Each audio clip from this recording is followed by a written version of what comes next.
Buenas tardes, good afternoon, and welcome to the Hispanic Heritage Foundation's 2020 Elections Latinx-Factor Charla in partnership with Facebook and Instagram. I'm Antonio Tijerino of the Hispanic Heritage Foundation, and I'll be your host today for this emergency charla.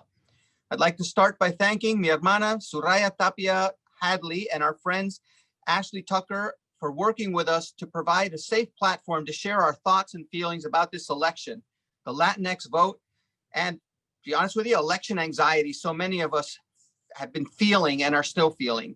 I mean, when's this thing going to be over? As we anxiously await on these results of these consequential elections, which will impact millions in our community. And that's why we're so anxious, because these elections will impact millions in our community.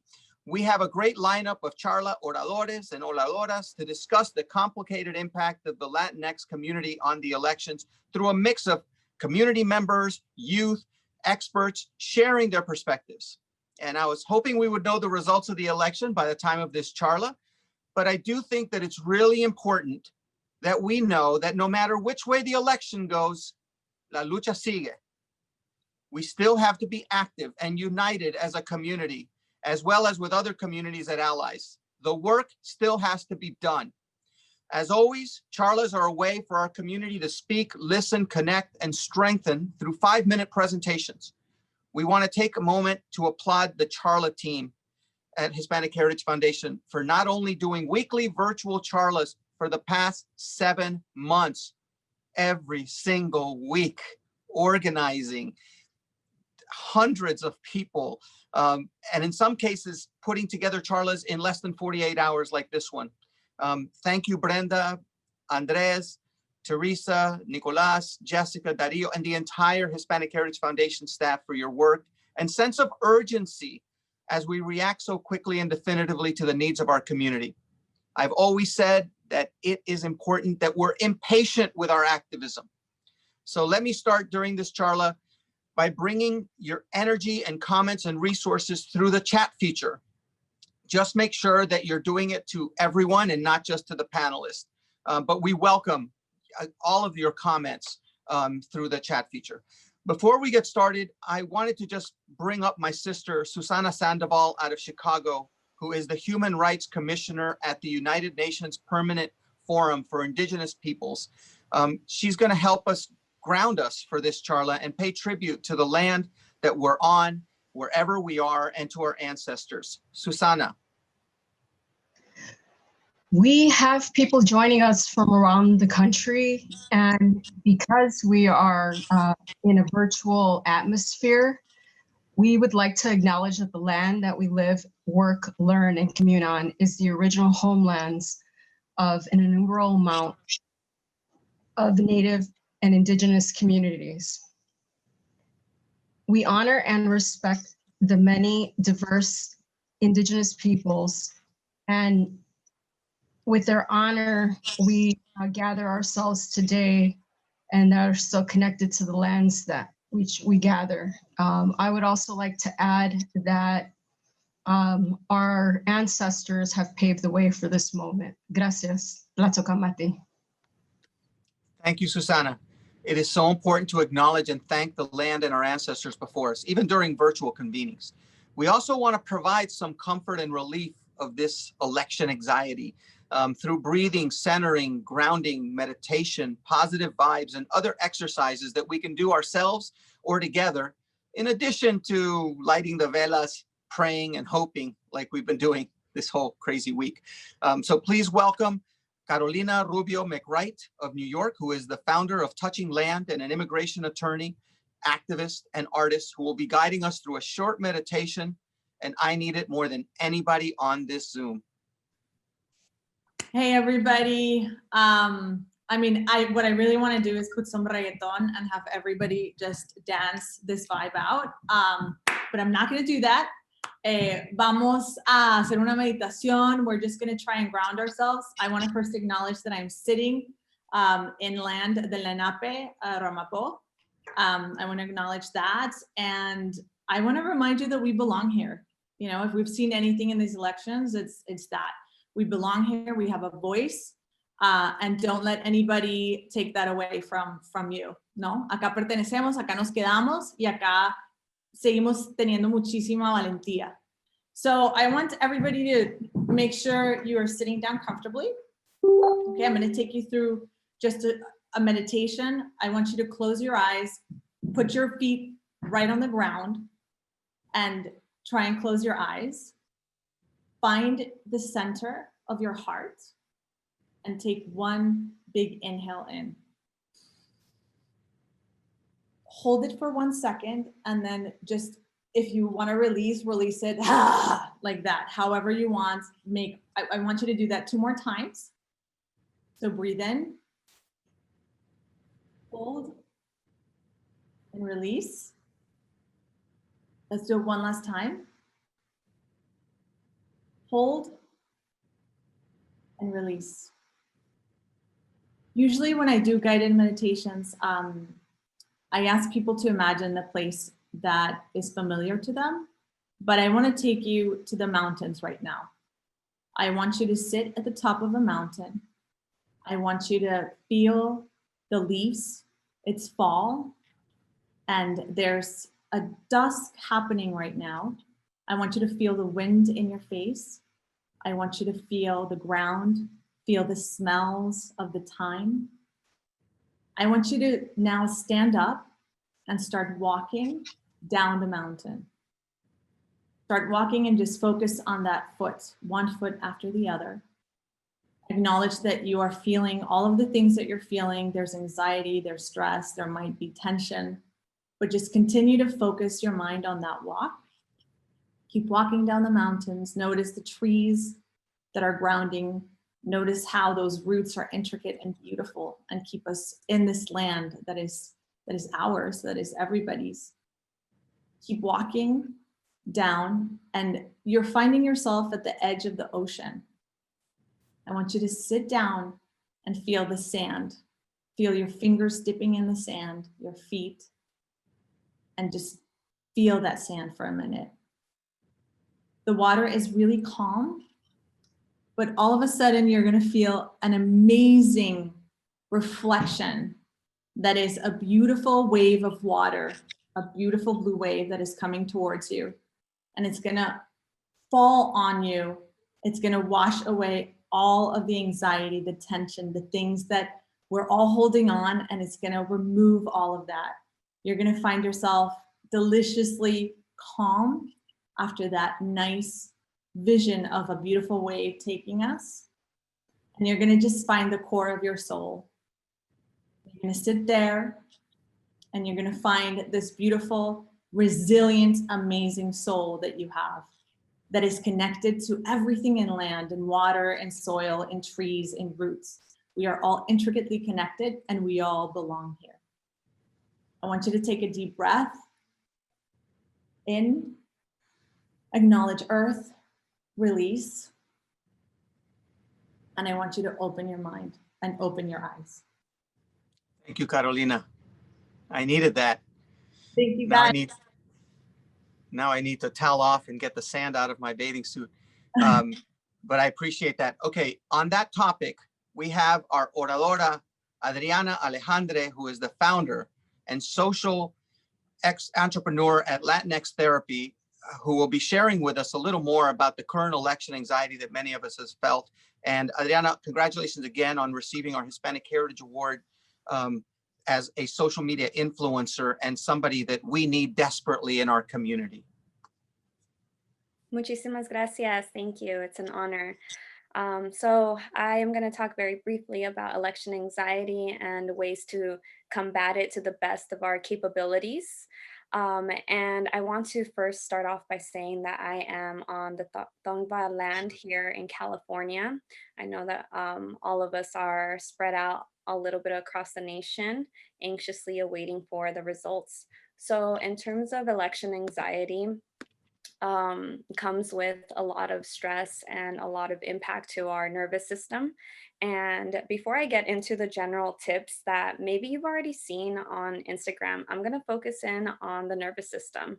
So our nervous system has many different branches. And as advocates, it's really important for all of us to understand and befriend our nervous system, because being out in the field or even in advocating in digital spaces, you're constantly going into fight, flight, or maybe even freeze mode. Freeze mode with advocates usually comes after the advocate work. And usually these are also triggered because of our histories of our personal traumas outside of our advocacy work. So it's important to recognize that you are human outside of your advocacy work with a history of traumas, with a history of anxiety or, mental health conditions. And that's just normal. That's part of life. So learning to befriend our nervous system is key, because then during a trigger, we are able to send messages to the brain, or the brain is better able to function through the advocacy, our civic engagement, in a much calmer way that doesn't make us ride up the nervous system so that we go into a crisis mode even. Many of clients that I work with that are advocates constantly tell me that they reach a point where their body just feels extremely uncomfortable, right? And that's common, and that's part of the work. But there's a way for you to be able to level yourself through breathing, through meditation, through practices before, during, and after that I'm going to talk about soon, so that you can help your nervous system to bring it down in that moment. So Carolina has introduced us to a meditation practice, and research has shown that meditation is one of the best practices, not only for our nervous system, but for advocacy work. YouTube has a bunch of meditation videos. I personally have ADHD, so I know firsthand how difficult meditation is. I'm a creator, so I just want to think of the future, think of what comes next, be very ambitious and goal-oriented. I don't, the present is super difficult for me, even as a therapist. It's something that I constantly challenge myself with. But nonetheless, the present is very important for our mental health. And so I challenge all of you as well to use your senses to stay oriented in the present. There's a simple technique, the 5, 4, 3, 2, 1. Look around and notice 5 things you see. Touch 4 things with different textures. Be still and identify 3 different sounds in your surroundings. And I'm going kind of quickly because my time is limited. 2 things that you can smell in the moment, and one lingering taste in your mouth. And so these things kind of help you to just reorient you, reground you, recenter you to your current space. Sometimes space that we just take for granted, and help us to, again, just bring our focus to the here and now. And it really helps to recharge you for what is to come next, because you don't always have to go into the next thing being, unbalanced or being super charged. It really is important for us to be able to learn how to come down from a high, re-regulate, and then go back into it. So I encourage you all to use your senses so that you can master them. It is a technique, it is a skill to practice. And our senses are beautiful, they're wonderful, but we don't use them very much because we're so future oriented and conditioned in that way. So diaphragmatic breathing, the senses, meditation, and some basic things that you may have heard about, whether that's on the gram or through other spaces. But taking care of your basic needs is correlated to good mental health. And that means getting enough sleep. Right now during the elections, I am also one that's just kind of power napping, waking up at nights to just check, and then going back to sleep, waking up again. And so my sleep is a little disrupted, and I'm hearing that many other folks identify with that as well.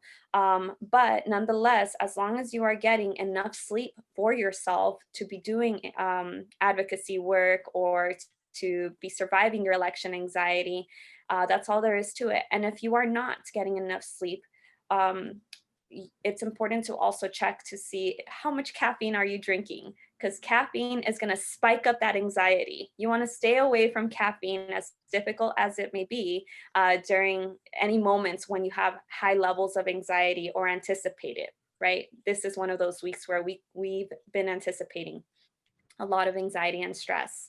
And along with this comes potential visits of depression. And depression is known to magnetize us to one spot, to a chair, to the bed, just whether it's sitting or laying down, but it magnetizes us. We may ignore our basic hygienic needs, like taking showers or even alimentándonos, eating, right? So making sure that you maintain some routine for that and combating that depression physically or mentally, however it comes to attack you. And going against the current of the depression wave. So whether that's showering, maybe just a body shower, starting off small, setting small goals for yourself to be able to reach this hygienic goal is crucial during these days, because sometimes we have undiagnosed mental health conditions, but we feel like something is wrong when you start withdrawing from your friends, right? Maybe because you're experiencing burnout fatigue after so much advocacy work.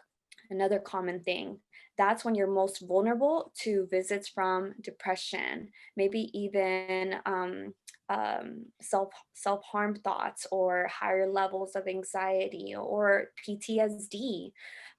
So making sure that you have these basic needs of sleep and getting enough nutritious meals is important. And the last tip, there are so many, but I'm going to leave you with just these important ones. But the last one is body movement, as I'm mentioning, whether that is through dancing, going outside and walking, if you're in the space where you can do that safely due to COVID, or just anywhere in your house, just moving your body, stretching it is also crucial, especially these days that we are quarantined and most likely not moving too much or as much as we were before.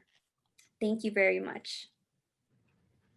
Thank you so much for that, Adriana. The 5, 4, 3, 2, 1. I'll remember that. It's very powerful, and I'm also ADHD, so it's really important. Lo lindo es que no estamos solos, and yes, we will get through all of this with resiliency, grace, and ganas, so I appreciate that. Next up is Vicky De Francesco Soto out of Austin, Texas, who is the Assistant Dean at the Lyndon B. Johnson School of Public Affairs at the University of Texas, who has been killing it on MSNBC and all over the media for the last years, but definitely over the last few days. I keep texting everyone, turn it on, Vicky's killing it. So I'm comforted whenever I see Vicky present her perspective to a wide audience. Vicky. Gracias, Antonio, and gracias to all of you who are joining us today on this Friday afternoon. I promise to keep it within 5 minutes because I have to go pick up the kiddos in 7 minutes. So there you go. I wanted to take a little bit of time to provide a Texas context. There's been a lot of talk about Texas in the lead up to the election and then also in the aftermath of the election. So one big take home for us, regardless of who ends up going to the White House, is that Texas had a really big win. And what I mean by that is that Texas, we have the dubious honor of being one of the last in terms of voter turnout in the whole country. We're also officially the last in terms of having an ease of voting process, right? So from registration to vote mechanisms, we're always at the bottom of the barrel. Yet regardless of those two facts, that we were the worst, we have gone to first in terms of seeing a skyrocketing turnout. We have not seen turnout as high as we saw in this election. When it's all said and done, 66% of Texans turned out, with the one exception of Clinton's election in 1992. But this is really formidable for a state that just kind of lags in all of these civic engagement indices. in addition to being a state where over the last 10, 12 years, we've seen a concerted effort to roll back a lot of the voting rights that were put into place by Lyndon B. Johnson, from the strict voter ID law to the closing of hundreds of polling places to not extending mail-in voting during the pandemic. So what is so remarkable for me and what I want to brag on is how, regardless of these obstacles, Texans came out. And I also want to brag on our youth, because what we saw in the lead up to the election is that Texas was leading the nation in our 18 to 29 turnout. Typically we think, oh, youth aren't engaged, aren't involved. That was not the case this year, and it especially was not the case here in Texas. Latinos also seeing an increase. So, you know, Rome was not built in a day, but what we are seeing here in Texas is really fundamental to change to come. For those of the Democratic persuasion, I know there's disappointment that Texas didn't go blue. But you know what? We've been a pretty deep red state for a long time. So the fact that we're now into the red purple shades is a win.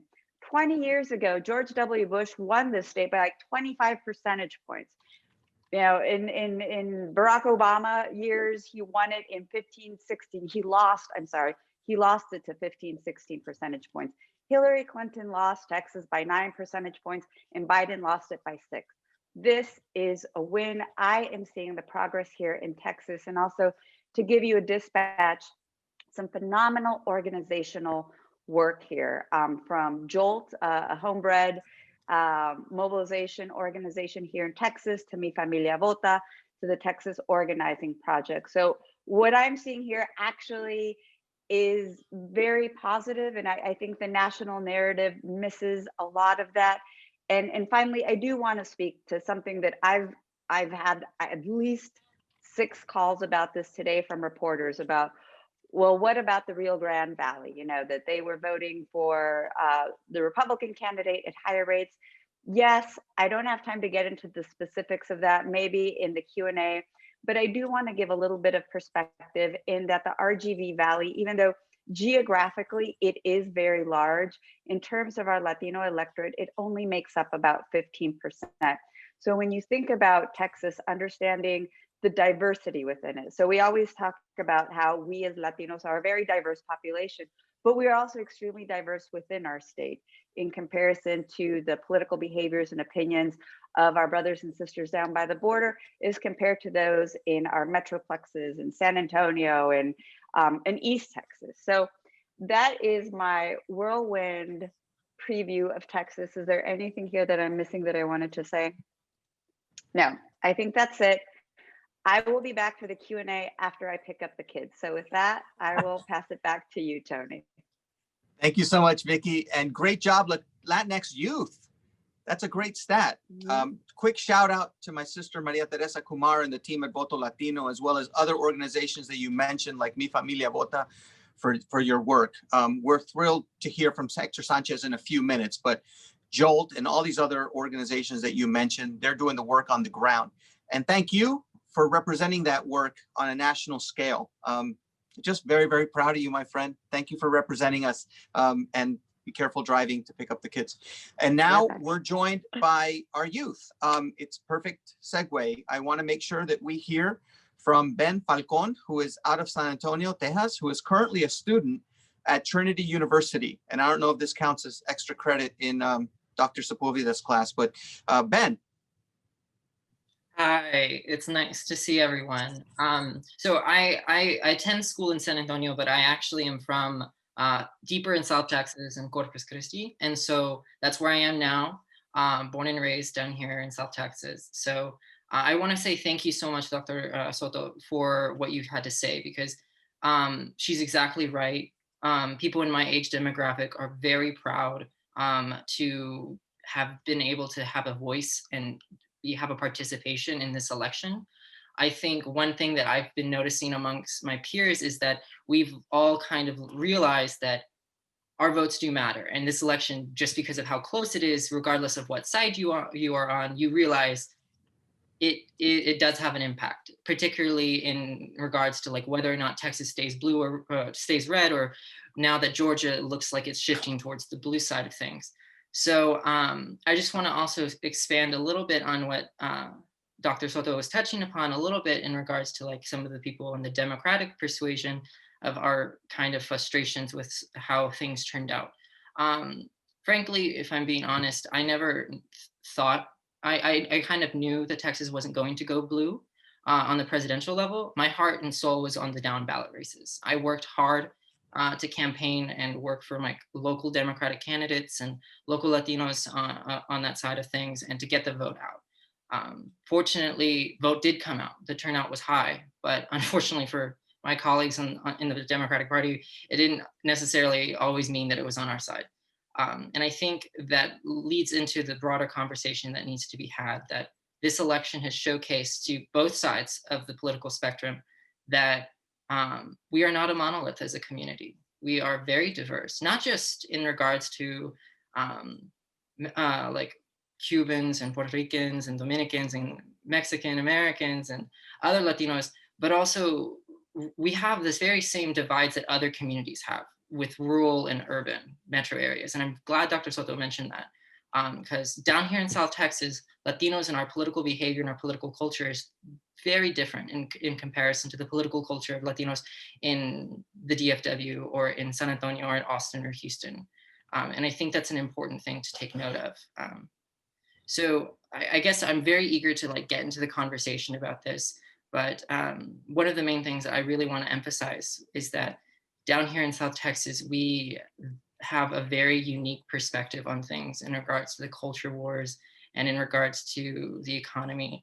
And I think one of the things that the Democratic Party needs to learn is that if they want our vote, they have to put in the work to earn our vote. And they can't continue to rely on Latinos down here who have been ancestral Democrats to always vote that way. In particular, if they want to earn our vote, we care more than just about things than just immigration. There are vastly many things that are influencing our lives, and solely focusing on immigration doesn't necessarily work, particularly because not everyone in the community has a connection to immigration. As those of you who live down in the Southwest know, the saying goes, I didn't cross the border crossed me, or the border crossed us. And so that's something that's really important to realize. So anyways, regardless, I just want to say thank you so much for including me into this conversation. I'm looking forward to hearing what everyone has to say. Thank you so much, Ben. I appreciate that perspective. And next up is mi hermanita, another, I think, youth perspective representing Colombia and New York, Karen Vanegas, who is at Univision Communications. Karen. Hi, Tony, and hi, everyone. Thank you so much to HHF for this very important space. I do want to talk about my personal experience looking at the election, just like anyone else in this country. And I do also want to take the moment to encourage and invite not just the youth, but any Latino in this country to really feel energized by the current moment and ask themselves what they can do for this country. Because I think that we have seen that every vote counts. We have seen the importance of organizing, and we really are living in such a historical moment. We have to recognize that we are very polarized and divided as a nation. And I think that from that very moment, we are able to move forward and we're able to think about 2024 and even 2040. I know that we just want to know who won this election, but it is very important to not stay in this moment, but begin to think and strategize about how we are going to organize our communities, whether they be Democratic or Republican. It is important for the youth and for all Latinos to feel that they are part of this democratic process and to be civically engaged. We have seen through this election, and I think that we have much to be proud about as a nation of the lessons that we are that we're being left with. You see Georgia and you hear the name of Stacey. You see what's happening in Arizona, you see what's happening in Nevada, and this is all the product of organizing of organizations who have taken matters into their own hands and have said enough is enough. We want to give our communities the tools that they need to have their voices heard. So that's the first thing for me, is to invite anyone who perhaps has always been interested in politics but has never taken that actual leap of faith. I think that this is the moment. We have seen that these two candidates have received the most votes, if I'm not mistaken, in history. And so it really goes to show how much people want to be involved in this.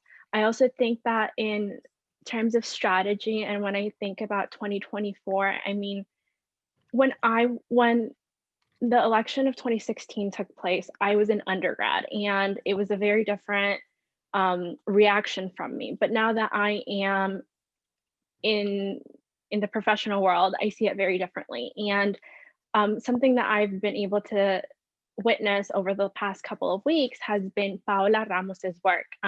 Paola Ramos is a journalist, and she actually worked on the Clinton campaign in 2016.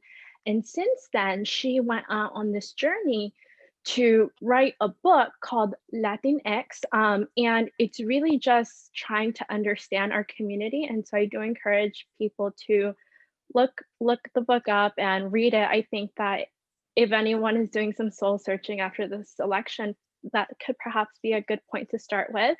And for me personally, now that I am a professional, now that I'm no longer an undergrad, I feel like it is up to me to begin to work towards 2024. And I think that as Latinos, we should not wait until the very last minute to try to get involved. But I think that it is of the utmost importance to start thinking about what we can do today in terms of the future of this country. As youth, we have seen the power of the youth in this election. We have seen the power of Latinos in this election. We always talk about the Latino voting bloc. It's giant. I hope that as the years go on, it becomes less and less dormant.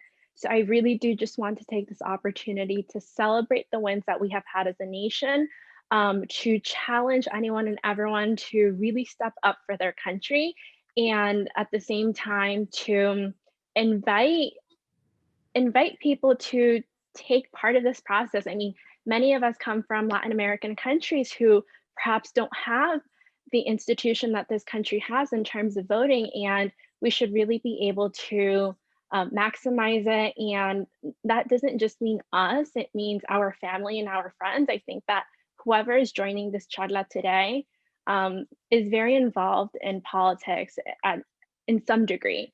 I think that not everyone feels as involved, but I also think that it's a matter of us to take into our own hands y sembrar la semillita, so that everyone does feel like this is also their fight to fight, because ultimately that's what it is. There is power in numbers.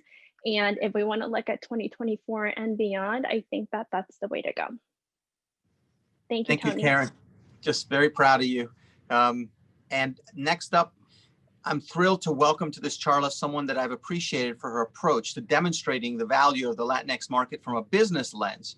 And I also was getting very interesting information from her on the elections, which I shared immediately. You can also see her representing on Fox and other news outlets. Please welcome Lily Gil Valeta, who is the founder and CEO at 100 Plus. Hi, Tony. Thank you for having me. I'm already energized, inspired, and I learn something new when I hear from people like you who are advocates on the ground. I mean, all of us have a place to influence, and I feel privileged as a business owner to be influencing some of the biggest corporations that happen to be our partners or clients. So I consider myself an advocate in the boardroom. And I didn't want to miss this opportunity when Tony gave me the platform to share with us some of the business lessons that we're learning through this election. Because yes, rallying up and civic engagement is going to give us that voice, right? In the Hill, in DC, in the city halls across America. But at the same time, if we are the 60 million plus strong that we are as a nation of Hispanics in America, right? Which, just to put it in context, is more than Canadians in Canada. We're a country within the country. Anyone in business that is trying to future-proof their plans is going to have to include the budgets, the strategies, the new product development, and the talent to be successful with America's largest non-white minority fastest growing group that, by the way, contributes with $2.3 trillion in GDP and growing. So I want us to realize that just as the two parties are realizing I cannot win without Hispanics in my strategy, and by the way, yes, get it right, it's not monolithic, it's not a one size fits all. The same message happens in business. And I see it as mathematically impossible for any CEO right now who's doing 2021 business planning to not have at least 18 to 20% of their budgets allocated to serve, recruit, or reach out to our communities as customers and as workforce. So I want to leave us all with that message, because guess what? The numbers, unfortunately, while we see letters from CEOs, everyone talking about inclusion or diversity, are not matching with the power we represent in numbers. So let me give you some of those. For example, in the world of entrepreneurship, we are growing and creating new businesses at a rate that is 2 times greater of all those other segments. Yet, when you look at the VC and venture capital investment, when combined with the Black entrepreneurs, we barely get 2.6% of venture capital funding. There's something wrong with that formula. We don't even have the actual Hispanic number that I bet you is less than 1% of venture capital and funding that goes there. When you look at corporate boards, which I happen to be privileged to be in a public board, one of the 4% of Hispanics that are on corporate boards, more than 75% of Fortune 1000 companies don't even have a Latino sitting on their board. So if we are driving the majority of workforce, 74% of the workforce in America for the next decade or so, we need to balance some of this. So this inclusion, and I can go on and on, by the way, with numbers forever, but I want us to realize that the same energy, and I'm so inspired and jealous of all of you, because you see and feel the people from the bottom up. We need to replicate that for those of us that can influence corporate circles, to demand the same amount of prioritization, to go beyond saying that we're important, but showing it in your business plans. Show me your board, show me your allocations and budgets for 2021, because the numbers are too big to ignore. So that's why I'm telling you, I'm having a lot of fun this week with the CEOs and CMOs that I'm talking to in corporate America. As I'm looking at their marketing plans for 2021, they're still dabbling with the thought of whether they should invest or not in a Hispanic effort. And I'll tell them, guess what, Company X?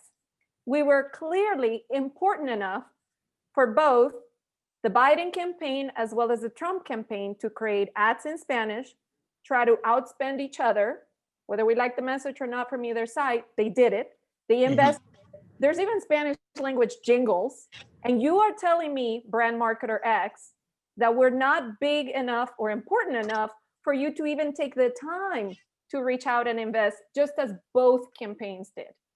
So that is my message for all of us. This is a moment of victory already to me, because we're showing that the shifting demographics are real, that we are very quickly becoming a majority minority nation, and you either embrace it and invest in it, or you're going to self-expire as a business.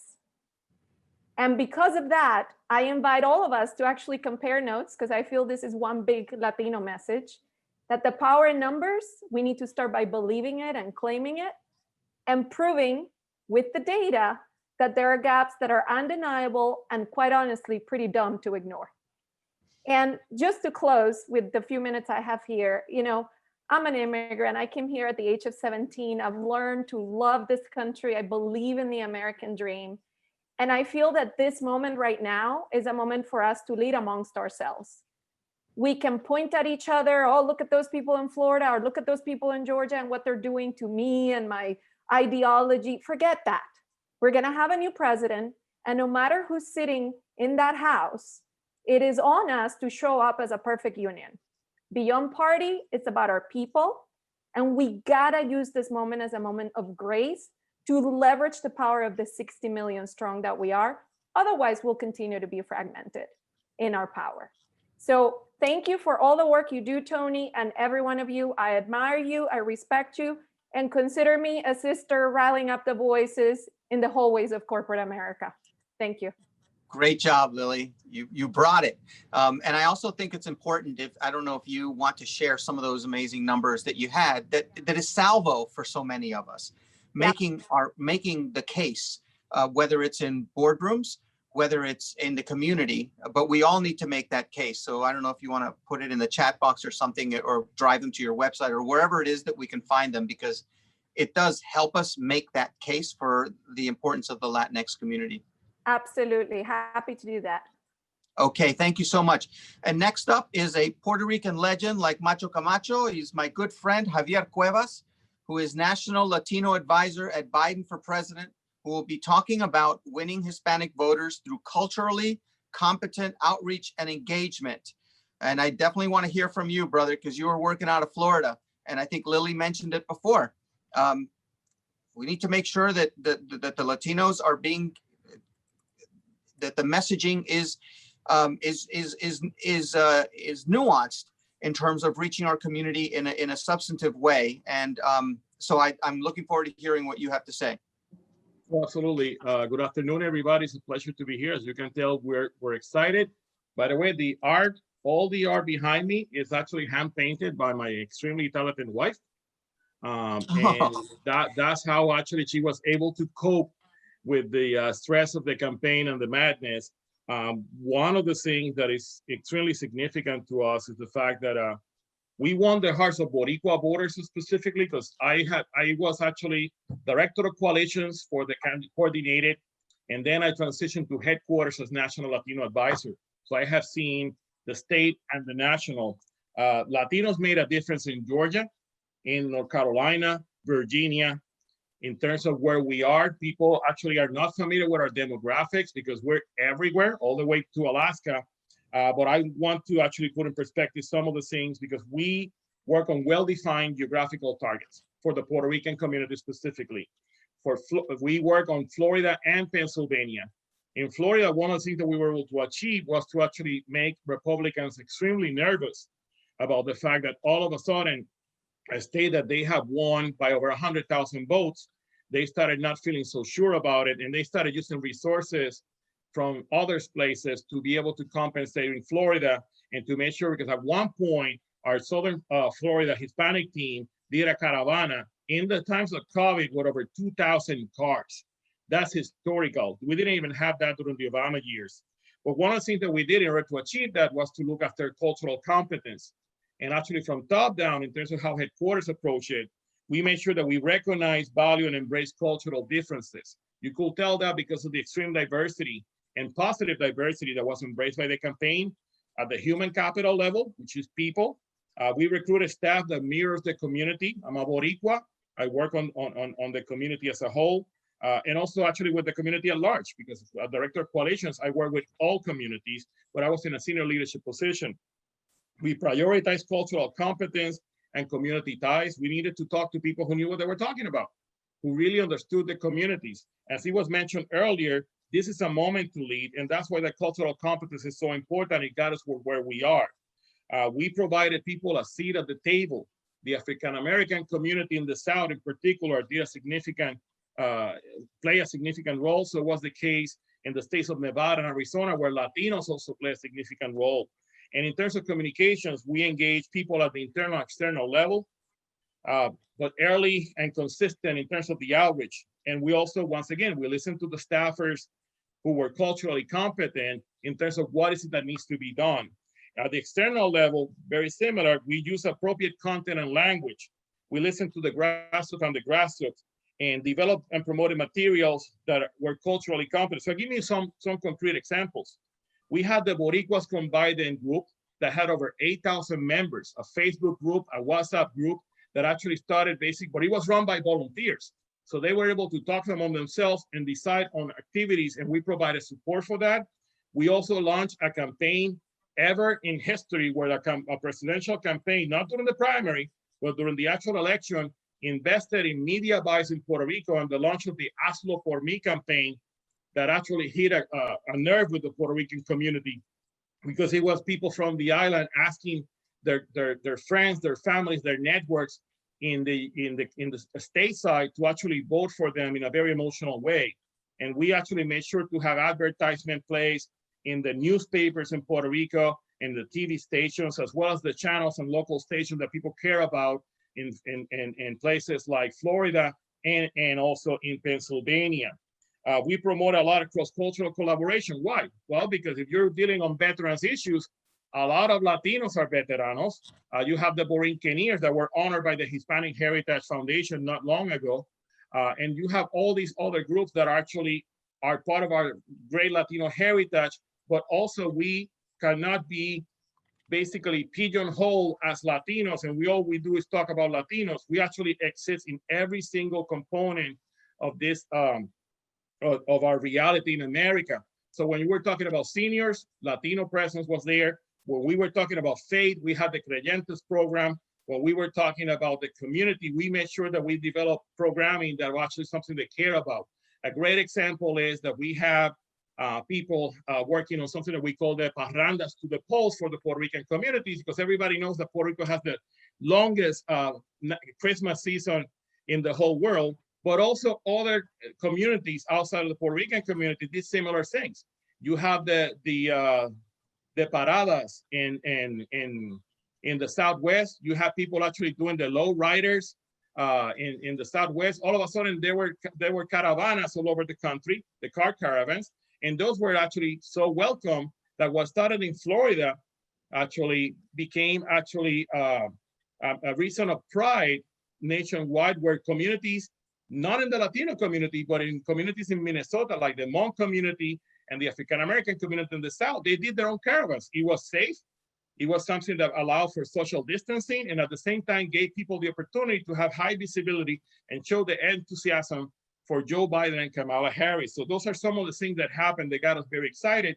And many of those things were actually developed in the Latino and among Latinos who are part of the campaign. We basically also make sure that we pay close attention to what is happening in Puerto Rico with policy, because one of the reasons that people were asking us in the Puerto Rican community, that people were so nervous about at the beginning, is the Boricuas were basically saying, so, well, he's a nice guy, but what is he gonna do for me? What is he gonna do about me? And one of the things that we did is came up with a very comprehensive policy known as the Biden-Harris Plan for Recovery, Renewal, and Respect for Puerto Rico. And the word respect was basically a key component of our campaign in all the outreach that was done for the Puerto Rican community, because Puerto Ricans were disrespected by this president. And we wanted to reaffirm to people that you have a fighter who's actually ready to fight for you, not only with Joe Biden, but also Kamala Harris, who although represents California in the Senate, had consistently been an advocate for Puerto Rico, particularly after she visited the island not long after Hurricane Maria. So Puerto Ricans actually knew that they have a go-to person to defend them. And at the end, we ended up capturing 72% of Puerto Rican voters in Florida. That's actually higher than the numbers for Obama and for Hillary. So that is a great historical significance. We had a similar situation in Pennsylvania, because the events that we did, once again, we had the caravanas, also known as Riding with Biden. We had the parrandas to the polls. We had the cacerolazos that are so well known. And during the summer of 2019 were a big deal as part of the protests in Puerto Rico. We also had phone banks with customized scripts, and we had a Boricua Calling Boricua program that was also run to our friends and colleagues and volunteers who were part of Boricuas from Biden. So we covered all those areas, and we allow people from the grassroots to help us lead the way. And we actually ensured that cultural competence was the guiding force for the campaign. That's great, Javier. And actually, we have several other coming up. Thank you for your work. I think in all fairness, I want to ask these questions, and I hate to put you on the spot, but you were working out of Florida, but I should ask it at the end, but I want to make sure we ask it. So if we run out of time, then I won't be able to ask it. So Lauren Vanegas asked, I saw it fly by, why did the Biden campaign advertise less in Florida? And Pilar Chapa has a statement / question out of Denver, Colorado. which I think is a question that should be asked. The Latino vote has proven not, this is her words, the Latino vote has proven to not be monolithic, but Yep. it is still treated that way by the Democratic Party and candidates. Candidates campaign for 2 years, but only reach out to the Latinos 2 months before the election, and in some states, not at all. And that engagement seems to be superficial. That party assumes that Latino vote will go to them in a block. The support Trump received among Latinos in certain states like Florida, Nevada, and Texas should be a wake-up call to the Democratic Party. The question is, what changes do you and others from the panel suggest that the Democratic Party implement to stop the hemorrhaging of Latino support? Actually, those are very important questions. And one of the things to keep into consideration is that now we are in a position to have those internal conversations. Those of us who are on the payroll in the campaign have a moral obligation. No It's a offense, but moral those are the same imperative. questions that were being asked in 2016. And they've been asked since 1992, and the people who are older than us will go back to the 60s, 70s, and 80s. So the one thing that is important for us is make sure that now in this process, we have those internal conversations, that every debrief that takes place, those of us who like me are on payroll, raise our hand and basically say, these are the things that needs to be improved. But at the same time that the community actually takes full advantage of going in a proactive way, remind the world that a lot of people at the grassroots level are the ones who made this campaign possible, from the primary all the way to tonight. And everything is going to happen once we actually are able to go and take the White House, depending on how long it takes for an official acknowledgement of our victory. So these are things that are of great importance. In terms of monolithic, this election shows that if you treat the campaign, our community is treated in a monolithic way, we cannot be successful. When you actually customize the message at the local level, whether it's for Latinos or for other communities, you have a greater chance of winning. Once with the things that we did with the Puerto Rican community in the interstate sports proved extremely successful. The issues that we need to ensure is that moving forward, we don't put these lessons actually in a drawer. It's actually that we are constantly reminded of the need that we need to go back to the drawing board in some areas, and we highlight the things that the lessons learned. We double down on the things that work out, but we adapt in an effective way. So it's the responsibility of people like me and others who are on the payroll to make sure that we say, hey, these are the things that we did great, we won, fantastic, but just because we won doesn't mean that we need to continue using practices of the past. We need to start preparing for the next election today. In fact, the day after. So it is very important that we do that. In terms of the advertising, there were certain strategies that were used. I did not work on the advertising side for Florida. I work specifically on the advertising side for things related to Puerto Rico. And in Puerto Rico, we did something very novel, which was that we advertised in the island with the knowledge that people in Florida, they read the papers from Puerto Rico on a daily basis. And that proved actually to be very successful for us. And we complemented that with a lot of advertising in the I-4. But there are many things that need to be taken into consideration. It's very important that people are very open about the things that they thought that could have been done better, because that will arm many of us with the tools to actually make sure that they're not repeated. And that is very important that people actually are open about it. No, thank you for that. And anyone else, as they speak, should feel comfortable addressing those points that were made by our audience just now. It's important that we have, this is a safe place for all conversations and all points to be brought up. And I'm glad people are using the chat box. Next up is a fierce Latina leader, Myra Macias, who is the executive director at Latino Victory Project. Get it, Myra. Thank you so much, Antonio. The meditation and this space are what is needed at this time as we all anxiously await. I just want to start by saying that regardless of what happens, we know that there was a lot on the line this election cycle, but this is just the beginning. Our community came out strong. We have historic Latino turnout across the board. Latinas in particular came out strong, carrying the Latino vote and carrying the Latino vote for Joe Biden. I just saw these numbers. 73% of Latinas, according to Latino Decisions, are supporting Joe Biden. To Latino men, 67%. And what I appreciate about this community is that for so long, Latinos have been the scapegoats when things don't go right.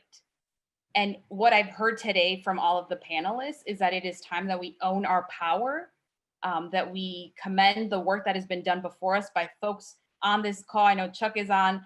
The reason that we're even using culturally competent and we're talking about Latinos not as a monolith is a testament to the progress that we've made as a community. And there is so much on the line this election cycle, but what is the most exciting for me is that Latinos are turning out. And we need to make sure that this becomes a recurring pattern, not just for the presidential, but for midterm elections that are coming up in 2 years, for municipal elections that happen every other year, that our community feels empowered to vote. This is the first time that Latinos made up or had the potential to be the largest non-white ethnic voting bloc at 32 million strong. We are already exceeding the expectations of what Latino turnout was supposed to be. So what I really urge everyone on this call to do is to uplift that story. We're hearing a lot of talk about Latino voters in Florida, and that is undermining the narrative that Latinos turned out at record numbers and are overwhelmingly supporting Joe Biden. We cannot feed into this narrative. It is not healthy. Latinos are turning out at historic rates, and we should all be proud of that because it is due to the work of so many people on this call, whether they're doing, C3 voter registration, expanding the electorate, or doing specific work with candidates. All of us have been working so hard to make sure that our community felt empowered to turn out to vote. And at the beginning of this election cycle, Latino Victory sounded the alarm and said that Latinos are going to be the margin of victory in states where people don't even think Latinos exist. And I want to use a couple as examples. And I know Lily was talking about this, about, forcing folks to pay attention to us.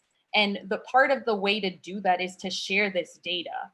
In Wisconsin, where people don't realize that there is a burgeoning and strong Latino population, Donald Trump won that state by a little bit over 22,000 votes. Latinos more than doubled that margin. 47,000 more Latinos voted in 2020 than in 2016, which is to say that Latinos were that margin in a state like Wisconsin. Pennsylvania, right? All eyes have been on Pennsylvania. The margin there, 44,000 votes. Latino voter turnout increased 101,000 votes. Arizona, that state was won by less than or around 90,000 votes. Over 168,000 more Latinos turned out in 2020 than 2016. These numbers are important because it's showing that we are turning out at record numbers, that we're owning our power, and that we deserve to have a representation commensurate to that power. Not just the potential and not being scapegoated if we don't turn out at the expectations that other people had for us, but really owning and demanding that we get that representation that we deserve. We are 18% of the population and only 1% of Latino elected officials in this country, and that is unacceptable. And I want to highlight a couple of the historic wins that we've had. There's still a ton of candidates whose races are being determined, who are going either to runoffs or recounts, or votes are still being counted. But again, because these numbers are so powerful, because we need to remember that our community showed up, right? We showed up in record numbers. We need to uplift those stories, and we need to share the victories that we had. One, we elected a U.S. Senator, a Latino U.S. Senator on Tuesday. Ben Ray Lujan is going to the Senate, adding just another handful. We only have 2 Latino Democrats in the Senate and 2 Latino Republicans. We are now adding a 5th Latino to the U.S. Senate. In New Mexico, Teresa Ledger Fernandez made history as the first Latina elected to her district, New Mexico's 3rd congressional district. In Pennsylvania, where we know Latinos have been critical to Joe Biden, winning that state, Manny Guzman made history in Reading, Pennsylvania, being the first Latino elected to represent his district. In North Carolina, Ricky Hurtado is going to be the only Latino in the North Carolina legislature. He's the first Latino Democrat elected to the North Carolina legislature. And in Miami-Dade, this gets overlooked because of everything that was happening in Florida, but we elected 2 Latinas who are the first Latinas to represent their districts in the school board. And that's how we build the pipeline. From the school board, from city council up, these 2 women are representing districts that have a substantial Latino population. And I am so excited to see how they change the way that we educate and invest resources in our students, especially during COVID, when so many Latinos are disproportionately affected, when so many Latinos don't have access to broadband or Wi-Fi. Like, these voices at the table make a difference. So to close, I just want to make sure that everyone feels so proud of all the efforts, whether you were mobilizing your mom, whether you're like me and you have to write out all of the judges, all of the measures for my family to vote for, because otherwise, you know, they're just going to vote for the top of the ticket and that's the federal level. Like, all of these efforts make a difference. And this is just the beginning. We have so much power in our community if we believe and if we turn out. And so I encourage everyone to continue to do that work, continue to demand the respect that we deserve, because we're turning out our record numbers and we're delivering the White House to Joe Biden, and we deserve that representation in the administration, in the halls of Congress, in the chambers of legislative halls. And we can't do that without the work that all of you are doing. So thank you, y que sigamos con la lucha. Thank you so much, Myra. I just thank you for your work in making sure our community is represented locally on Capitol Hill. And I'm tired of just being talked about as potential. The time is right now, ahora, with a sense of urgency. So let me bring up Christian Ramos, who is out of Tucson, Arizona, and is residing in Washington, D.C. for a little bit. He is a thought leader on issues of race, politics, and identity. I'm looking forward to him sharing his point of view on the elections after he shared them with me ad nauseum. But this brother has actually predicted most of what's happened, by the way. So I've got to give it up to Christian. Es un sabio. Christian. Thank you so much for having me here. And it's incredible to be here with such esteemed panelists and groups of people who have done this a lot longer than I have. Look, I'm going to start with the good, and then I'm going to move over to the math and some very obvious stuff. Arizona would not have happened without Latinos. Arizona, my home state, 10 years ago, longer than that, I worked on Raul Grijalva's first campaign in Congress. And I can tell you, it was not a purple state. It was a deep red state. And smash cut to where we are today, I almost can't believe it. And it makes me so happy to see what happened. Cristobal J. Alex has an incredible line that he's been using all cycle. They tried to bury us. They thought that we were seeds. And that is what happened in Arizona. All of those activists from SB 1070, all of those activists from the Joe Arpaio campaigns are now leaders who just literally overthrew Donald Trump by winning Arizona. So everybody should feel incredibly energized, and it's just an amazing story that you can't even believe it. And then the other thing I'd like to say to everybody here is the Latino vote. I think we've heard everybody say different versions of it, but I'm going to put it in the electoral map. Political people like electoral maps. Let me throw a map up there for you. California, Arizona, Colorado, Nevada, Georgia, Texas, Florida. Those have all either flipped to Democrat or are trending Democrat, right? There's obviously work to do in Florida and Texas. Those are red states. The only reason that those states are competitive is because of a multi-racial coalition of Latino, African-American voters, white voters, in the suburbs. That is incredible. And if I am the Republican Party right now, I'm looking at those numbers and it's not great. And so, look, those are red states. There are a lot of Latino Republicans in red states. There are a lot of Latino Republicans who voted for the president. It's 2020, that's okay. Republicans can be Latinos. Latinos can be Republicans. That's not the end of the world. If you supported Donald Trump this election cycle, I'll have a beer with you, I'll talk with you, I'll hang out with you, why not? We're all Americans here. We're all in this together. And so that brings me to, I guess, the math piece, right? And the stuff that we need to work on. I don't think either party talks to Latinos particularly well. I don't think either party has really cracked into the way to talk about issues that matter to Latinos. And it's interesting because you hear the term cultural competence thrown around. Yes, that is true. But there's also a class element here. There's also an element of, are we reaching people where they live? Are we talking to people about the things that they care about in a way that they can actually understand and will actually, turn on and vote with us? I would argue this cycle, we didn't do that. We didn't do that to the way that we could have done it. And I think we have a lot of work ahead of us if we want to ever get this right for our community. And I'll just close by saying, look, we have to. This is not a question of like, oh, we want to or we should. We absolutely have to get this right because we are not going to move forward as a country, right? When you're talking about issues like COVID, when you're talking about our economy, when you're talking about any of these things, we are not moving forward. We are not operating at our optimal performance until we figure out how to integrate and have a conversation about politics with the Latino community. So I will say the glass is half full, right? This is water, it's not vodka. But we have a lot of work ahead of us. We absolutely should be proud of everything that we did, but I'm not satisfied. I don't feel great about this cycle.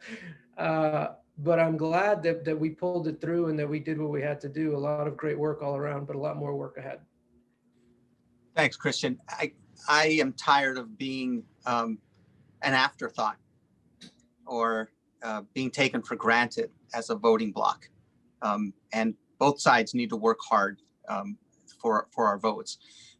Next up is a great presence in Washington, D.C. that I appreciate and in politics, who is also the author of Tío Bernie, which is a great read, by the way, and worth checking out on Amazon. Please welcome Chuck Rocha, the president at Solidarity Strategies. Chuck, baby. Let me give you a little bit here, Tony. I appreciate that. That was on my end because you don't put a Mexican redneck in charge of the technical stuff over here on my end.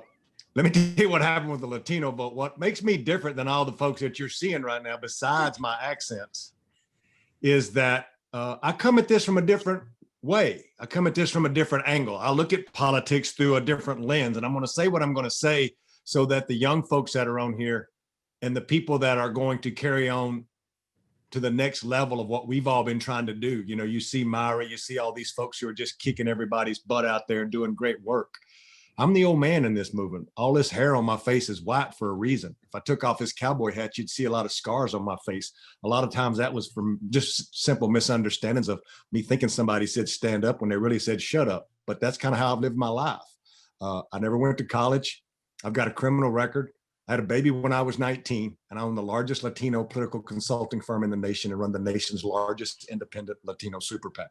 And that's because I've been honored to work with all of you. The Latino vote will go down in history this year as delivering all of these elections for Joe Biden. 600,000 Latinos in Pennsylvania, Arizona, Wisconsin. Arizona was 600,000. Pennsylvania was 290. A lot of Latinos showed up. But to Christian's point, there was a lot of great work that was done.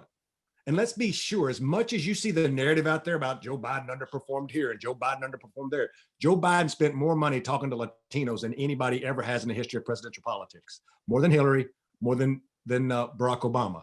Can we do better? Yes. Must we do better? Yes. There's a lot of things that's been said today, and I'm not going to reiterate a lot of the other things, but here's what I've not heard yet. In Texas, yes. In the Valley, underperformance, yes. That's 15% of the Latino population in Texas. Yes, but what's not being said, in the same precincts that are 98% Latino in Dallas, Joe Biden won almost 80% of the vote in those precincts. So don't let the narrative take you down a rabbit hole when you're watching me on TV or one of us. In Miami-Dade, where they talk about Joe Biden underperforming, sure, we underperformed there in Miami-Dade. That's just a fact. We got to fix that problem. But also that was not talked about is white people underperforming. If Joe Biden performed at the same rate as Hillary Clinton in Miami-Dade, we still lose the state by 170,000 votes because of old white people and college-educated white people. And Latinos carried the state of Florida. Was it by enough? Whatever, but he damn sure didn't carry white people. So that should be the question that should be asked, not how the underperformance of brown people, but what's the underperformance of white people? And let me close with these two facts. Here's what we have to do to get better. There was $1 billion spent to persuade white people to go vote through outside organizations, super PACs like my PAC, Nuestro PAC, or Myra's PAC, Latino Victory. $1 billion. Now the Latino PACs, my PACs, Myra's PAC, Somos, we only got 25 million. So only 2% of all of the spending of that $1 billion went to Latinos. That's the first big thing. I just told you Joe Biden spent more money. Well, the outside group spent $1 billion to talk to white people, but only 2% of that not to talk to anybody else. And below that watermark in the Senate and the House, there was hardly any money spent to talk to Latinos. So what do you get in return there? You get hardly any pickups in the Senate, and you lose probably 10 congressional seats. And of the 10 congressional seats that we lost, 5 of them will be Latinos, where Latinos make up more than 35% of the population. Let me also talk about what we have to do better there. In those races, I did a deep dive after the election, and I can tell you that there was not one Latino or Latina or Latinx staffer managing one single Senate race. There was not any Latinos managing any governor's race, and there was 99% white men and women managing all the top 30 congressional races. And there were 0 consultants of color working at the highest level of any of those races. So what I'm getting at, and let me close with this, is that you want us to show up.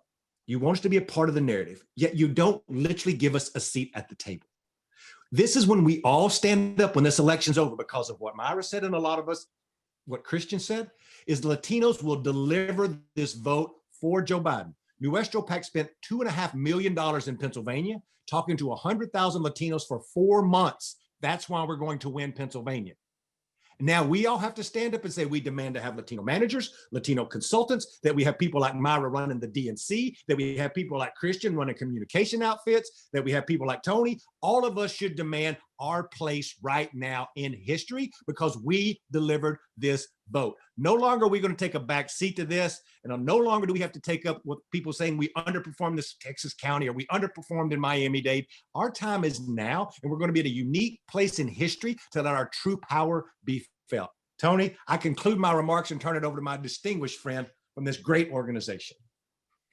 That's real talk, Chuck. Chuck, baby, don't give a. That's what I love about you. And, you know, do the math. 25 million Latinos, 18% of the, 25 million to Latinos. I hadn't heard that before, which is 18% of the population. 1 billion dedicated to whites, which is about 60% of the population. That math doesn't quite add up. What adds up is that, once again, we're taken for granted and an afterthought. Thanks a lot, Chuck. I appreciate that. And you always get me going. That's the guy you want to have a beer with. And then if you get into trouble outside of the bar, that's the guy you want with you out there. So I'm thrilled to welcome a true luchadora who I count on for counsel and energy over the years. And we heard from her earlier. Susana Sandoval out of Chicago is a human rights commissioner at the United Nations Permanent Forum for Indigenous Peoples. Susana. Hi, everyone. I just want to acknowledge that I'm calling in from Illinois, which is land of the Council of the Three Fires, the Ojibwe, the Odawa, and the Potawatomi. And I would also like to acknowledge all of our migrant farm workers who continue to work on our behalf. So a lot has been said, and I'm going to actually put the clock on because there's so much I can cover, and everybody has covered a lot of my points. I want to talk a little bit about history. One, I want to thank Chuck, Rocha, and Myra, and every single one of you who may not have been a paid worker, but who reached out to your tia, your abuelita, your neighbors, and gave them any kind of bit of information on which ballot measure or which judge or who to vote for, and encourage them by having not just one conversation, but multiple conversations. I actually, in 2016, I ran for US Senate. And I can tell you that what Chuck Rocha is saying is true, because I had two conversations with the DNC, one here in Chicago and the other in actual DC, in regards to the actual spend in an election cycle. What I want to talk about today, any kind of numbers that I want to talk about have to do with issues that our community can fix. We do not need to be in a situation where we're asking people to recognize us, because we just need to be and do who we are and what we've been. My uncle founded the National Association of Hispanic Publications many years ago, 30 plus years ago, and never once asked if we were going to have a seat at the table. They demanded a seat at the table. All the publishers came together, and he and his colleagues and his peers wanted to ensure that at least the news that was coming out of the White House was going to be covering our issues nationally. And he and many of my other mentors, like Cesar Chavez, Ana Castillo, other people who do a lot of different types of work, my grandparents who are migrant farm workers, all of that just shows, in our backgrounds, how constantly and how multifaceted our people continue to work. And so the numbers I'm going to ask you to think about is, yeah, we need to be asking for a lot of things. The first thing is transparency. If anything, this electoral process can show us is that both parties have ignored us. Okay, and both parties, it's 2020 and we're still not being recognized. So when are we going to recognize what our economic power is? And when are we going to recognize what our electoral power is? I say that as somebody who ran for office in 2016. I do not serve as a US Senator. I serve as a Human Rights Commissioner for the UN, which is a whole nother level of work. And I am able to do things that US Senators cannot do. I can advocate very differently. And I've been personally on calls literally every single day is a different day. It's either with candidates, people wanting to run for office, and sharing my experience candidly, talking to political operatives, talking to the abuelitas in the grocery stores about, still trying to maintain hope. I have millennials, I have kids that I'm raising that are in their 20s. 20 and 21-year-olds that are making a big difference in their own organizing spaces. And we're still asking for, to be seen. We don't have to ask to be seen. What I can tell you is that people that are running our media outlets, and I grew up in media, we need to control our own narrative. If they are not telling our narrative, then we need to tell it. I'm grateful to come after Chuck, because Chuck and I have had a couple of conversations about this over the years. One in particular, when I talked with him about running for office and understanding the value of the power of the process. It is a flawed process. We are seeing that right now. When we ask to see where money is being spent, we should ask to see how fraud is being protected, how transparent that process is for us. How many independent legal observers can watch the process? Why did it take 2020 to actually have cameras in to see how ballots get counted? People are getting educated during this electoral cycle. People are seeing things that they may have never seen before. And it's, to some people actually credit the current president for bringing us some kind of consciousness, when many of us have had this consciousness over the decades and over centuries.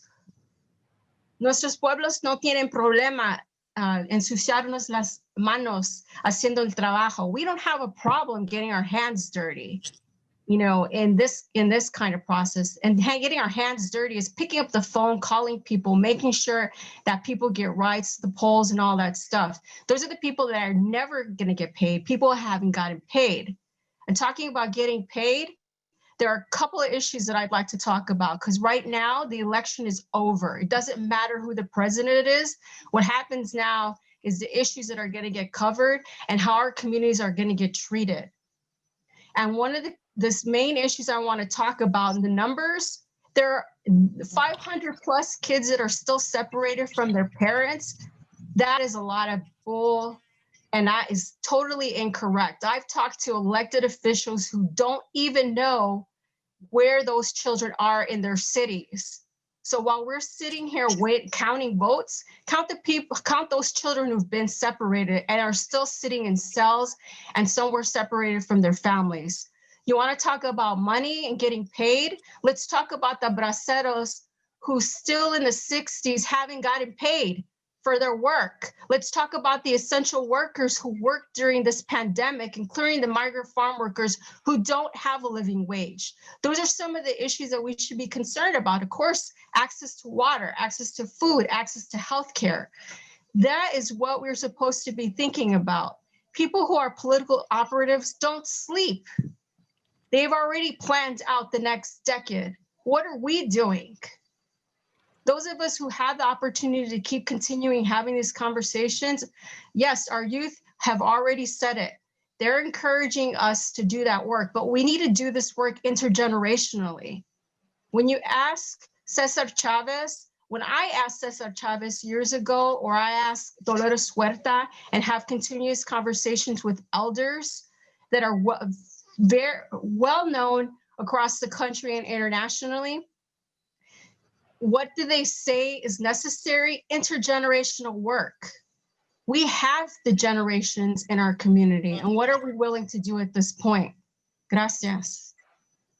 Thank you so much. I always appreciate you, sister. Next up is my friend, my board member, my point guard, Juan Sepulveda, out of the great state of Kansas, residing in San Antonio as a distinguished visiting professor of practice in political science at Trinity University. He will discuss why we need Willie Velasquez and Ernie Cortez even more now in our communities. Juancho. Thanks, Tony. Thanks, Tony. Thanks for kind of doing this. It's I'm very proud to kind of be part of the HHF family. So I want to say thanks for everything that we're doing today. Wanted to say, before I get started, wanted to say once again, a big thanks to Ben Falcon from Trinity, our student, and all the young people who've done the incredible work to kind of get us where we are today. Our Trinity University Latinx leadership class is watching right now. We're going to be doing our own charla after this. And like as Tony mentioned, and this is part of the reason I love being part of the HHF family, Tony, myself, we don't see young people as leaders in the future. They're making it happen today. So I just want to say thanks again for your leadership, Tony. There have been a number of us who've been having calls, right? We've been talking about the election for months. We've been getting on every week to talk about what's up, what's down, all the pieces that need to kind of happen. So it's been great to hear what everyone has been sharing today. It's our community, right? It's the things we need to celebrate. It's the things we need to keep pushing on. It's the power that we have to keep making sure that we get so that we're at the table. All those pieces, I love that today. We've got to keep pushing the candidates. We've got to keep pushing the parties to make sure they're doing more with us. But the one thing I wanted to share today, a number of us were talking about, so what do we do tomorrow? And it made me think of two folks who have been big leaders and kind of really important players kind of in our community. It made me think of Willie Velasquez, the founder of the Southwest Voter Registration and Education Project, the person who got me to San Antonio, who got me to really understand the deep notion of community politics. And I think about Ernie Cortez and the work he's done as one of the top community organizers in the country. And while we've got to keep pushing the candidates and the political parties, this idea is pretty simple. We know that there's been some great work that was done again in this cycle, whether it's with Mi Familia Vota, whether it's Jolt for us in Texas, so many of the groups around the country who've done this work, but we also know what happens every cycle. We push hard, we kind of get it done, and then the election ends, and then we have to wait for a couple of years. We have to wait for the next cycle. And so an important thing for us, I think an important lesson for us to be thinking about is that we're the ones that we've been waiting for. We don't need to wait. So the idea I wanted to put out for us to think about again is a pretty straightforward idea. We need to help those organizations and bring them together, connect them across the country so that they're not starving for money, so that they're able to go out tomorrow and continue the work. The community organizing work that we know has made it happen in Texas, has made it happen across the Southwest and the Southeast and so many parts of the country, but it takes money. So what does it mean for us to get behind community organizing in our communities? What does it mean to make sure that folks are doing the really hard door-to-door grassroots voter registration and GOTV work that needs to take place? We know what it's like because we've seen it before. So what's it going to take for us to kind of, as a community, whether it's the different national organizations, the people who are connected, to raise the money to kind of really get it done? That's the simple idea. I heard Lily kind of saying earlier, we've got to kind of build and make sure we're all coming together to kind of keep things moving forward. We have power. I think about Javier being in the elections and the campaign this time around, the Christian pushing us around some of these numbers. So we know what it takes. But I think right now, what we can't do is get caught up into that cycle where it all stops again, where there's just a little bit here, there's a little bit there, but to really kind of make sure that we kind of help the groups that want to continue to do this work and to get more young folks involved to kind of making these pieces happen. But that hardcore, it's the hard work. You don't get all the credit. I can remember Willie used to telling me, we don't do voter registration by press conference, right? This is hard in your face community work that's really important. And so I wanted to put that for us to be thinking about and to see, not just talking about it, but how do we help that go to scale? How do we use technology? Think about Voto Latino and so many other groups have been able to tap the power of technology. How do we bring those 21st century tools to some old stuff that has really helped us grab power in different parts of the country and bring those together to make sure that we take care of ourselves in the same way that we want to be at the table, but we're helping kind of set our own table. And we have so much power and so much ability and a record of doing this that I think that is something I just wanted to put on the table for us to be thinking about. So thanks, Tony, for everything. And let me throw it back to you. Thanks so much, Juan. I appreciate it. And Juan actually wrote a great book on Willie Velasquez. That's a really good read if you can find it. But I thank you for always representing, those that we came before us that were on their shoulders. And a quick shout out to the OG, Dr. Jonathan Benjamin Alvarado, who's holding it down at the University of Nebraska, Omaha. I saw him pop up real quickly commenting about Juan. So batting cleanup today is Jaime Ariazaga Soto, representing Puerto Rico and Arlington, Virginia. Jaime is an attorney and community advocate and serves proudly in the U.S. Army. Jaime will be talking about the brown wall joining the blue wall. Jaime. Tony, muchas gracias. Thank you so much. Honored to join so many friends on the call.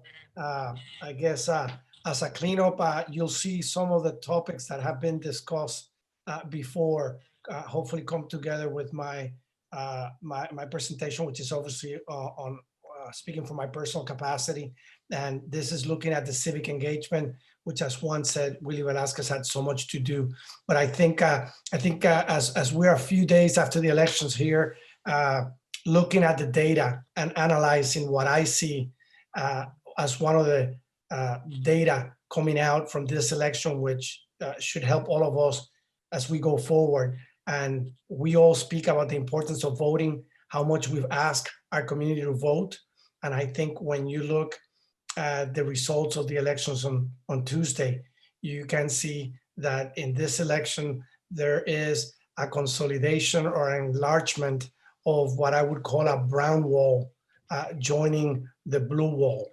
And what I mean by that is when many of you have heard about the blue wall of the Midwest for the Democratic candidates, particularly Michigan, Wisconsin, and Pennsylvania. And as you look in 1984, 1988, none of those states were won by the Democratic candidate. But since 2000, those three states have been won by the Democratic candidate except for 2016. So we all know the discussion about the blue wall crumbling in 2016. There were very close elections on those three states, but I know that the campaign of the Democratic candidate, Vice President Biden, worked hard. And I think it shows to the civic engagement, and it shows to the vote and the power of our community, that when you look at Wisconsin and you see that over 70% of Latinos, I understand 77% of Latinos voted for the Biden candidacy. In a way, Latinos deliver Wisconsin. If you look at Pennsylvania, as Chuck indicated, there were 300,000 Latinos that voted, 200,000 votes for Vice President Biden, and 84,000 votes for President Trump. That is right there, a difference of 116,000 votes by the Latino community in Pennsylvania. We'll see what the final results are in Pennsylvania, but I think if Vice President Biden wins Pennsylvania in the end, a lot of that credit goes to the Latino vote in Pennsylvania. So you see, you see the Latino role in the blue wall. Then I'll talk about the brown wall. And what I mean by the brown wall is, if you look at 1984, 88, none of the Southwestern states were won by the Democratic candidates. In the year 2000, after, basically in the year 2000, California and New Mexico were won by the Democrats. In the year 2004, only California was won by the Democratic candidate. In 2008, it went back to be New Mexico and California. By 2012, that expanded to New Mexico, Colorado, Nevada, and California. So you had 4 states in 2012. The 2012 campaign was very focused in Colorado and New Mexico, New Mexico, and Nevada. And you get there 4 states, which were the same 4 states that were won by Secretary Clinton in 2016. But now, as was mentioned before, you get a Democratic candidate that appears to have won California, Nevada, Arizona, New Mexico, and Colorado. And that basically, if you look at that, that delivers the election also to the president. I think there's one factor to take into account with this blue wall and this brown wall, and particularly with the development in Georgia, which will be my last point. And it is that engagement has been triggered by community engagement, early and longstanding. It was 1994 when I was in California, and I saw Proposition 187 being fostered by then and promoted by then Governor Pete Wilson. Well, as we just said, from the year 2000 onwards, California has become a strong, has been a Democratic Party dominated election. Well, it was not too long, I guess, a decade ago, when SB 1070 in Arizona mobilized the Latino community in Arizona. And here we are 10 years later, seeing the results of that action and that civic engagement by so many in the grassroots taking that action. And let's not forget that HB 87 in Georgia was also a major action that hit the Latino community in Georgia. And here we are in a situation in which a solidly Republican state for so many years is now on the verge of selecting a Democratic candidate. Obviously, not only as a result of the Latino vote, but as I think Javier indicated before, let's remember that even though we have some large percentages in many states, the Latino vote is now everywhere. And it is a factor everywhere, whether it's here in Virginia, whether it's in Maryland, where you had recently basically a DREAM Act adopted by referendum in Maryland.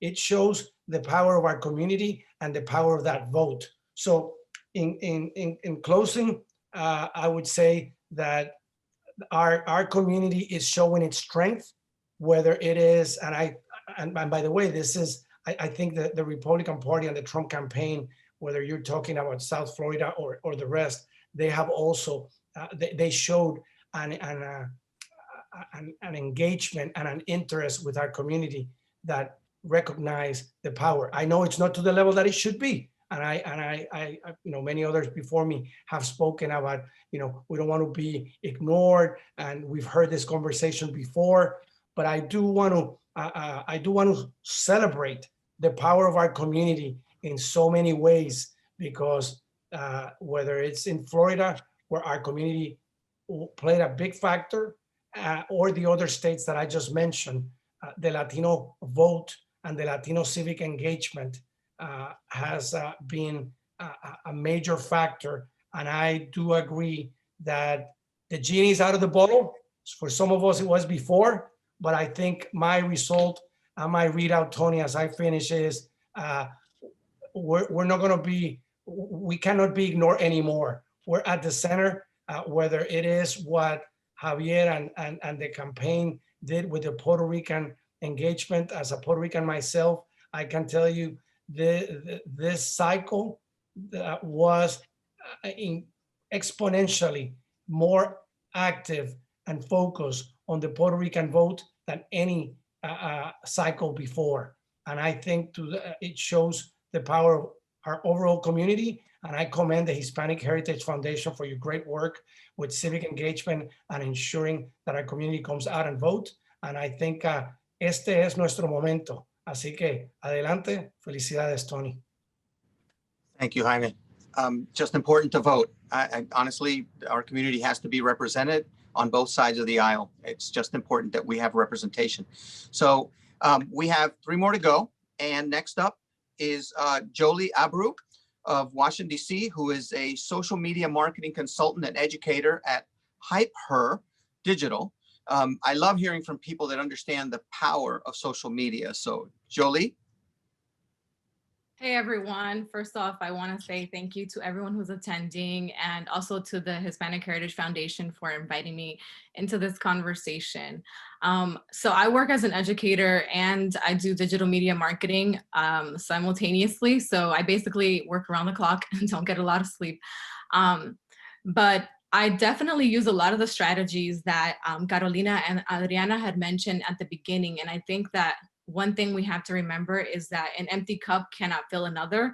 So definitely keep that energy up, but take care of yourself first so that you can take care of those around you and your community. This election has really taught me so much. I don't think I've ever learned as much about myself or my community.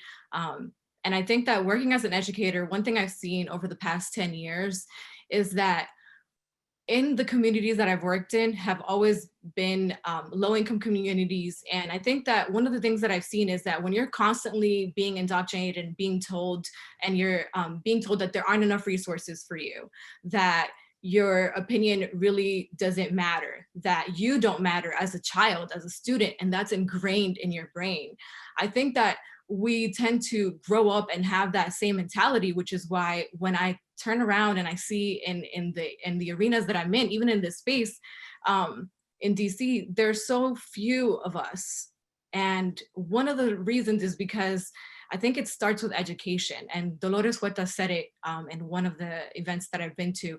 We have to start by educating our community, by informing them why it's important to vote, why it's important to get counted in the census, why it's important to advocate for yourself.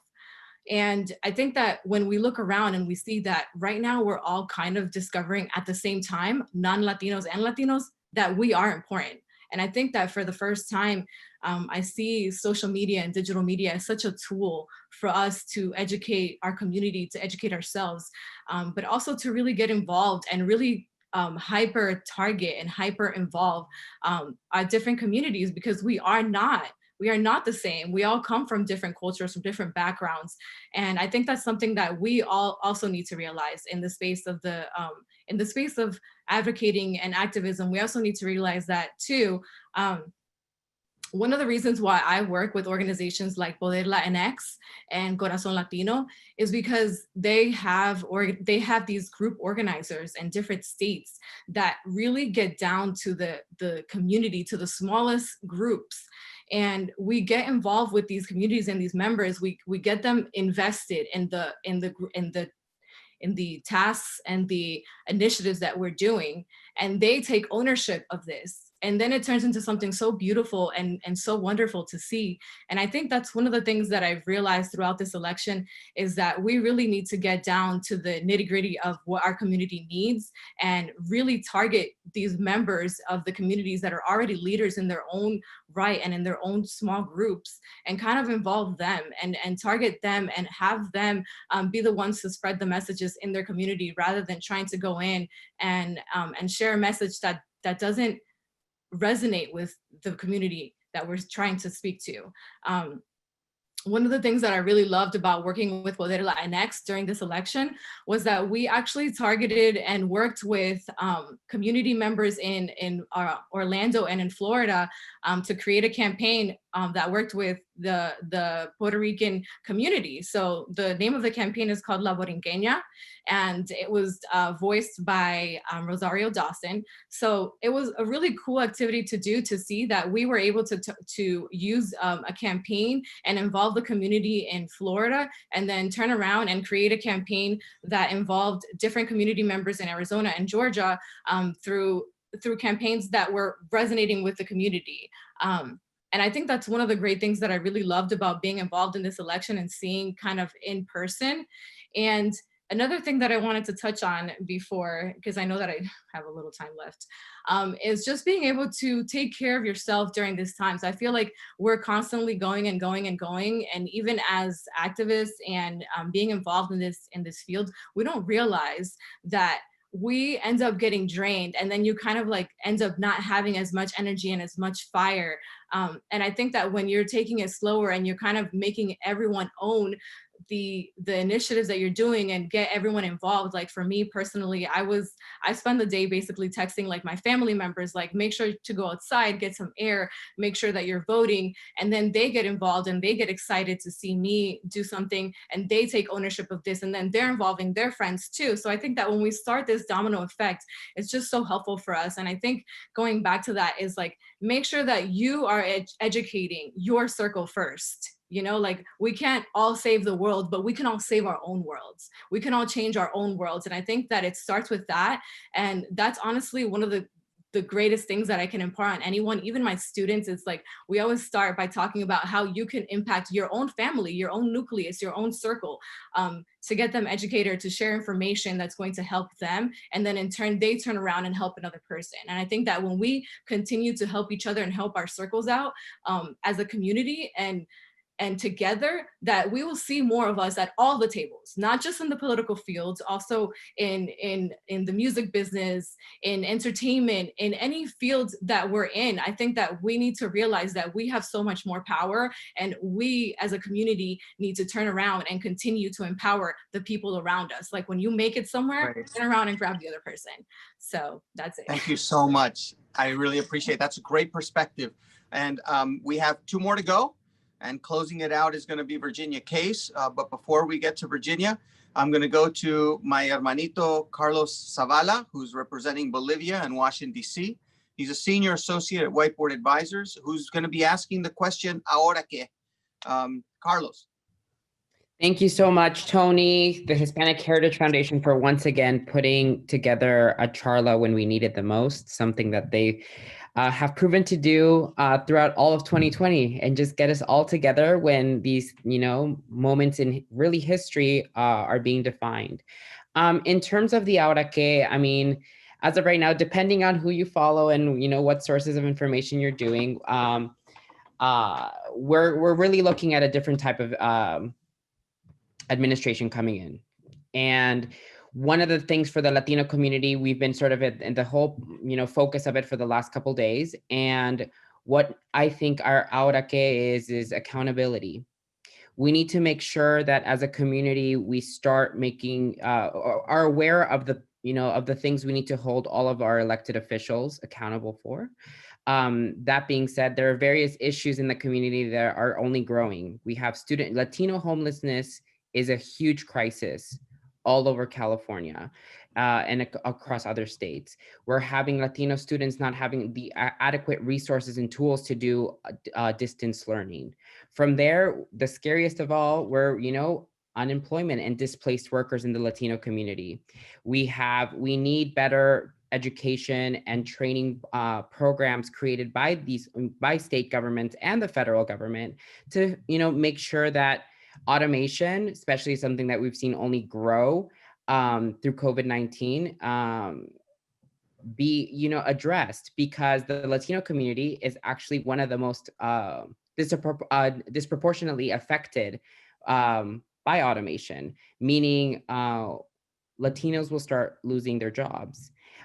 We need to make sure that they have the adequate resources, training programs that they can go into various different, methods. And as it's been said, education is really our key here, and ensuring that we create, a better way for our elected officials to understand that the Latino community needs more.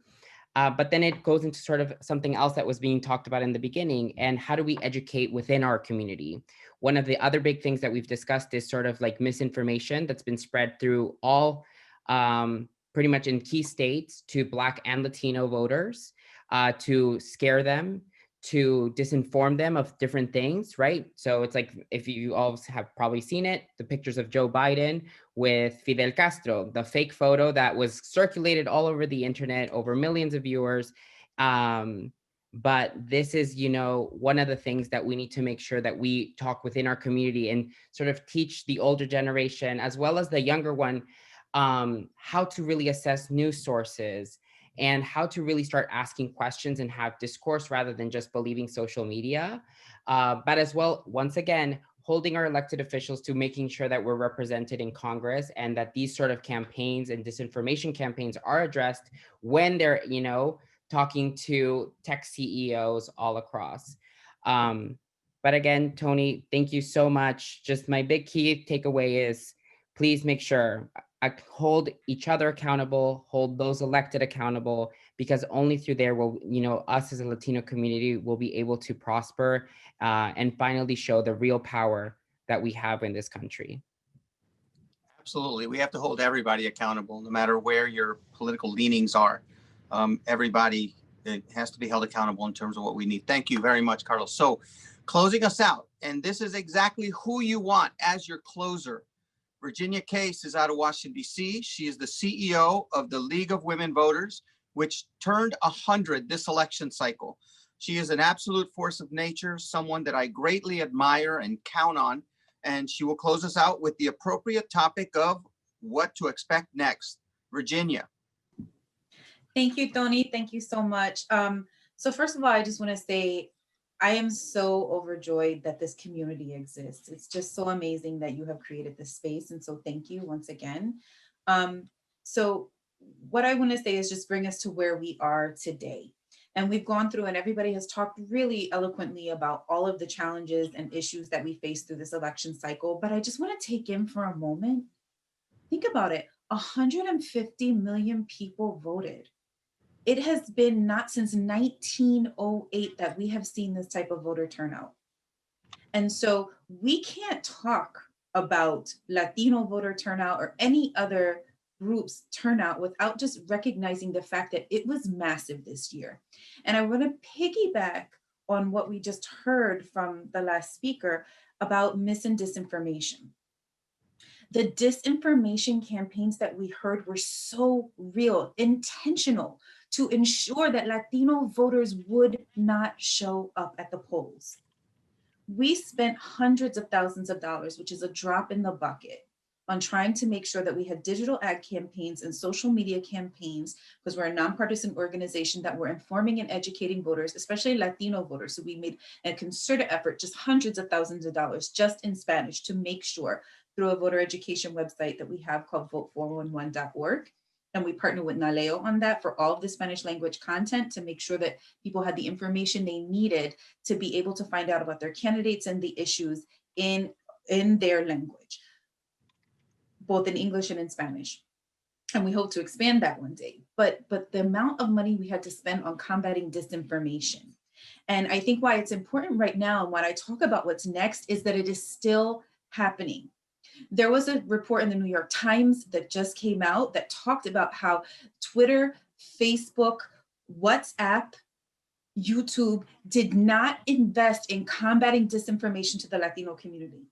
And it is infuriating that the amount of investment that went into combat disinformation in English media and in English social media platforms did not go into Spanish, to Spanish language content. And so think about how that's been amplified. So and they're all guilty. We need to hold social media companies accountable to make sure that they are putting that same investment into, and the problem is because they don't have Latinos on their staff who were doing this work. So you get a fraction, just the same fraction of investment that existed into the political campaigns goes into combating disinformation in Spanish-speaking communities. Right now, there are channels, one is called Informativo 24, Informativo 24, Noticias 24. These are Spanish language channels on YouTube that are people are getting complete disinformation. I mean, ridiculous things that you would never imagine could be true. And right now, on top of that, QAnon has now started to invest even more. QAnon has started to invest in Spanish language content to convert people and to indoctrinate our folks into the QAnon community. This is happening right now. So this is another investment in ways we need to think strategically on how we're combating that disinformation, because it adds to people's apprehension, it adds to people's fears, it incites panic, and at times it also can incite violence. And we know that Latinos get it on both ends. Not only are they fighting for the Latino vote on one end, but people are also attacking Latinos. And so where I'm concerned right now as we talk about what's next is that we have litigation that we're going to be facing in several states. My organization alone is just one of a fraction of many organizations that have been involved in more than 64 voting rights lawsuits, because voter suppression is real. It doesn't only happen to the African-American community. The Latino community has been targeted with voter suppression right now. So when we talk about Latino turnout, that's another thing that I want to make sure that we're thinking through is the fact that voter suppression was real in the Latino community, not just with disinformation, but specifically from a legal standpoint. There was a strategy. People knew what the Latino vote would mean.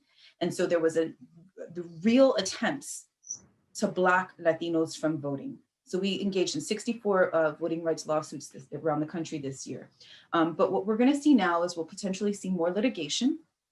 We're going to see requests for recounts. You're already seeing this on the news. And we're potentially going to see an uptick in backlash against people who potentially they may deem in some places as having looked like they could have voted for Biden. And so I want to make sure that we're not inciting panic or fear, but that we've seen what has happened over the past year. We've seen the attacks on Latinos. We've seen the attacks on people for speaking Spanish, right? Just in public. So we want to make sure that we are also providing information with people on how to disengage with people as we see a potential uptick in the rhetoric right now in the coming weeks until the elections are certified December 14th.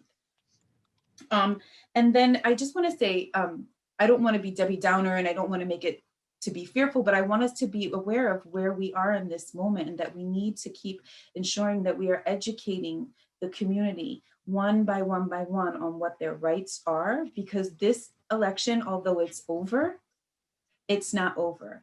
Remember that the polarization that has existed in this country, the anti-immigrant sentiment that has existed in this country, the hate that has been fostered by some in this country, it's not going away. The Band-Aid has been ripped off. And so now people are fighting on one side to preserve a way of life that they felt like has been taken from them.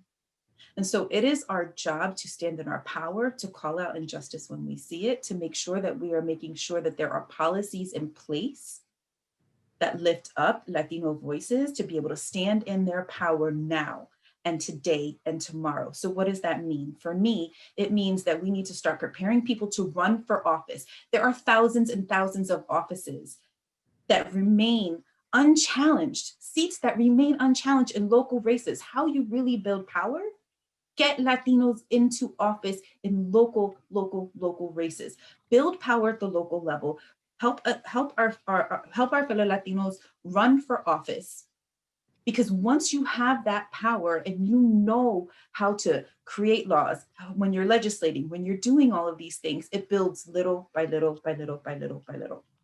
And so I think that where we're looking in the next year really is to be able to start to think through campaigns and issues and things that people can grasp onto in a more meaningful way, sink their teeth into at the community level to start to continue to build power, but also to help people prepare to run for office. Because the only way we are going to change this, the only way, is if we continue to build political power.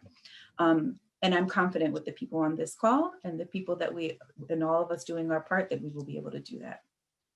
Thank you, Tony. Great job. Thank you, Virginia. You inspire me, hermana. And thank you, everyone, for joining us. Thank you, Charla oradores and oradoras. Thank you, Hispanic Heritage Foundation team. Thank you, Facebook and Instagram. Let's stay connected, stay informed, and stay actionable. And oh yeah, always be impatient with your activism. La lucha sigue. Have a great weekend and stay tuned for the next Charla.